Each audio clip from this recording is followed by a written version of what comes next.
शहर की गली के आमने सामने दो घरों के बीच मुश्किल से 3 साढ़े 3 गज का फासला होगा।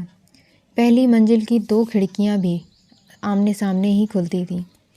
एक खिड़की में से सामने दीवार से लटका बड़ा सा शीशा दिखाई देता था। इस कमरे में बाकी चीज़ें भी बहुत कम थीं। एक चारपाई, एक पीढ़ी, एक आले में 2-4 किताबें, कंघी, तेल और दीवार पर 1-2 तस्वीरें, टोकरी में 2-4 कपड़े। एक छोटा सा कमरा था। इसमें सिवाय एक औरत के कोई दूसरी मूरत कम ही दिखाई देती थी। वह कभी कसीदा निकालती, कभी किताब पढ़ती, कभी सिर झुकाए बैठी रहती और कभी शीशे के सामने खड़ी होकर बहुत देर तक बालों में कंघी करती थी। वह दिन में कई बार कंघी किया करती थी और घर वालों का ख्याल था कि वह कंघी के पीछे दीवानी थी। उसके बाल लंबे भी बहुत थे। जब वह पीछे घूमकर बालों की लंबाई देखती तो उसे अपने बाल टखनों को छूते हुए दिखाई देते थे। अगर किसी ने रोशनी में देखे होते तो उनकी चमक का भी उसे ज़रूर पता होता, लेकिन इसमें कोई शक नहीं कि उसे अपने बालों पर बड़ा नाज था। वह जवान थी, खूबसूरत और लंबी। सामने वाली खिड़की में से उसकी आंखों का रंग नहीं दिखाई दे सकता था, लेकिन उसकी छवि बड़ी मीठी और उदासी भरी थी। वह कितनी कितनी देर तक अपनी खिड़की की रौस पर बैठी आंसू बहाती रहती थी, लेकिन कभी भी खिड़की से बाहर सिर निकालकर किसी की तरफ नहीं देखती थी। लेकिन गली की औरतों को इसकी बैठक का एहसास ज़रूर होता था और अगर कोई उधर से गुजरती थी तो उसे आवाज़ दे लेती थी। वह बड़े मीठे लहजे में थोड़ा झुक कर जवाब देती थी।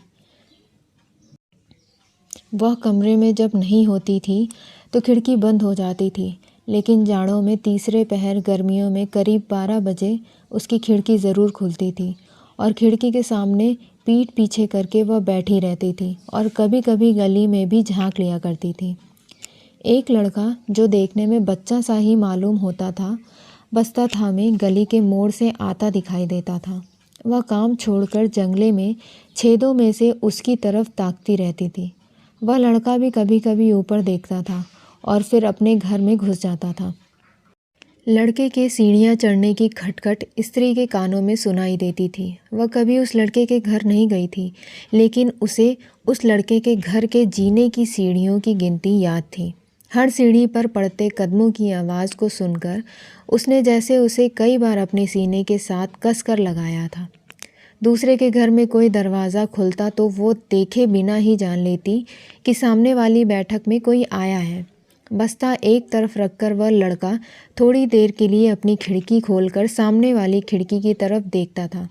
स्त्री उधर नहीं देखती थी, लेकिन उसे पता रहता था कि उसकी तरफ वे आंखें लगी हुई हैं जिनका रास्ता वह रोज़ देखती रहती है। और अगर किसी दिन उसे स्कूल से लौटने में देर हो जाती थी तो आने जाने वाले लड़कों से पूछना चाहती थी, काका क्यों नहीं आया, लेकिन उसने कभी पूछताछ नहीं की थी। काका बैठक का दरवाज़ा बंद करके ऊपर चला जाता था। इसी तरह बहुत सा वक्त बीत गया। काका अब 13 बरस का होने लगा था। सामने वाली खिड़की में उसे अब अपनी दिलचस्पी में ज़्यादा स्वाद आने लगा था। एक दिन उसने अपनी माँ से पूछा, हमारे घर सभी आते हैं, लेकिन सामने वाले घर से कभी कोई क्यों नहीं आया? काका, हमारी गली में यह अकेला जैनियों का घर है। ये लोग मांस से बहुत परहेज़ करते हैं, इसलिए सिखों के साथ ये लोग बिल्कुल नहीं बरतते। लेकिन माँ, हम लोग तो मांस नहीं खाते।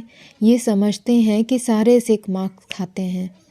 तो क्या ये लोग घर से भी बाहर नहीं निकलते? निकलते हैं, लेकिन यह दुखी सा घर है। मौत ने इस घर को उजाड़ दिया है। एक ही बेटा बच गया था, उसकी शादी की, लेकिन 2 ही सालों में वह भी मर गया। मरने के बाद एक बच्चा हुआ, वह भी साल तक जिंदा ना रह सका।